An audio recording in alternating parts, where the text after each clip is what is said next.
আমি অসমত যোৱা 10 বছৰ এজিপিৰ লগত একেলগে চৰকাৰ চলাইছো। এজিপি আৰু বিজেপি এতিয়া আমি দুটা দল নহয়, বুন্দিয়া ভুজিয়া হৈ গ'ল। এজিপি বুন্দিয়া, বিজেপি ভুজিয়া। ঠিক আছে, চাহত চেনি দিলে চাহকাপ খাই ভাল লাগে নে নাই? তেনেকে বিজেপিৰ লগত এজিপি থাকিলেহে ভাল লাগে। আৰু সেইকাৰণে হাতী আৰু পদুম, হাতীক আমি পূজা কৰো, কিহেদি পূজা কৰো? পদুমেদি পূজা কৰো, হয় নে নহয়? সেইকাৰণে এজিপি আৰু বিজেপি আমি একেলগে আছিলো, একেলগে আছো আৰু ভৱিষ্যতেও একেলগে থাকিম আৰু একেলগে আমি চৰকাৰ বনাম। শ্ৰদ্ধা ৰাইজ, মই কেইটামান কথা আপোনালোকক কম। যোৱা 5 বছৰত আপোনালোকে দেখিলে যে আমি কিমান ধুনীয়াকৈ চৰকাৰ চলালো, ৰাইজৰ লগত নৰম চেনেহ, ৰাস্তা ঘাট, স্কুল কলেজ। অসমত প্ৰথমবাৰ 1.5 লাখ ল'ৰা ছোৱালীয়ে চাকৰি পালে, কোনেও 1 টকাও ঘোষ দিবলগীয়া নহল। এইবাৰ আমি কি কৈছো যে যোৱাবাৰ আমি 1 লাখ ল'ৰা ছোৱালীক চাকৰি দিম বুলি কৈছিলো। এইবাৰ মই আপোনালোকক প্ৰতিশ্ৰুতি দিছো 2 লাখ ল'ৰা ছোৱালীক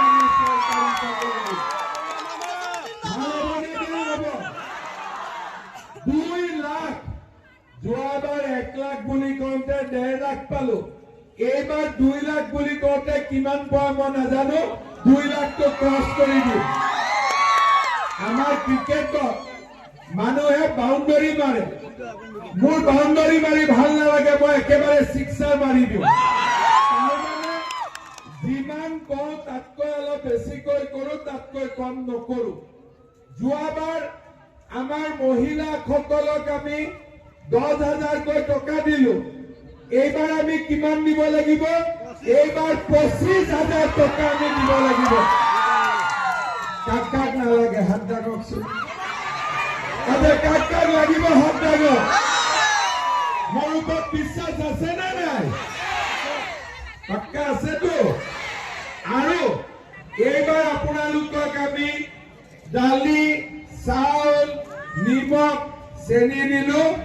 অহাবাৰ আমি লগত মিঠাতেলো আপোনালোকক আমি দিম। আৰু এইবাৰতো 100 টকা ললো, অহাবাৰতো দুখীয়া মানুহৰ পৰা 100 টকাটো নলওঁ। ভাল হ'ব নে বেয়া হ'ব? আৰু এটা কথা দি আপোনালোকক কলো, এইবাৰৰ পৰা ল'ৰা আৰু ছোৱালী স্কুলৰ পৰা ইউনিভাৰ্চিটিলৈকে সকলোকে পঢ়োৱাৰ দায়িত্ব আমাৰ মাক বাপেকে ল'ব নালাগে। সকলোকে বিনা পইচাত পঢ়োৱাৰ দায়িত্ব আমাৰ। আৰু এইবাৰ কি কৰিব লাগিব? য'তে যাওঁ মই আশীৰ্বাদ যাত্ৰাত সৰু সৰু বাচ্চাবিলাকে মোক কয় মামা এখন চাইকেল দিয়ক।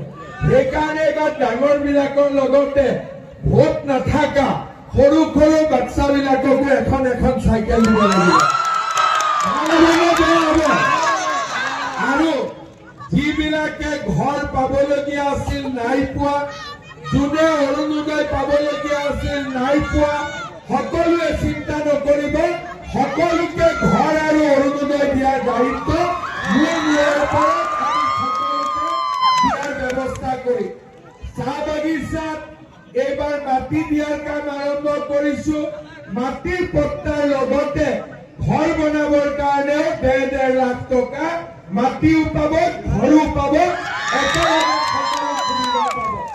শ্ৰদ্ধা ৰাইজ, আগতে কোনো চৰকাৰে কেতিয়াও ইমান কাম কৰা নাছিল। দেশত বোমা বিস্ফোৰণ নাই, গুলী বাৰুদ নাই, হুলস্থুল নাই, শান্তি সকলো ফালে। যোৱা 5 বছৰ যিমান কাম কৰিলো, অহা 5 বছৰত তাতকৈ 4 গুণ আমি বেছিকৈ কাম কৰিম। একেলগে সকলোৱে কাম কৰিম। আপোনালোকৰ পৰা মই আশীৰ্বাদ বিচাৰিছো। সকলোৱে অতুল বৰা ডাঙৰীয়াক আৰু মৃণাল শইকীয়াক এইবাৰ আমি 40ৰ পৰা 50,000 ভোটত আমি জিকাব লাগিব। জিকাব পাৰিম নে নোৱাৰিম? আমি সকলোৱে জিকাব সকলোৱে জিকাব আৰু ইলেকশ্যনৰ কোন তাৰিখে ইলেকশ্যন